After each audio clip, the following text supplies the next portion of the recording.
My name is Edwin, and this is my aha moment. In a beautiful Sunday morning in Jack London Square, coming across a young man that a routine that I've done so many times before. On a scale of 1 to 10, how happy are you? His number just did not hold well with me, and I couldn't let it go. So I said, hey, come on, let's talk about happiness. Let me just share one quick story with you.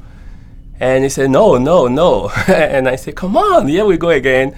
And then he said, okay, make the story really quick. So the first story that came out of my mind, I just started sharing. At the end of the story, I said, can I share one more? He didn't say yes, he didn't say no. So I assumed it for a yes. So I shared one more, then two more, then three more.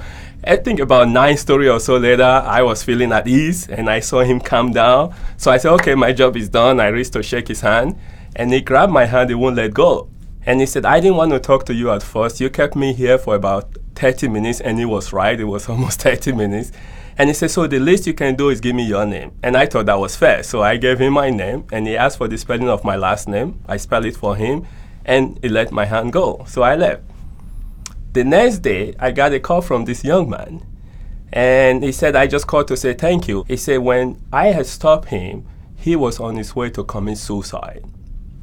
And I was shocked. After I shared those stories with him, he went back home and he flipped his suicide note and he started writing all the things that he was thankful about and happy about based on the stories that I related to him.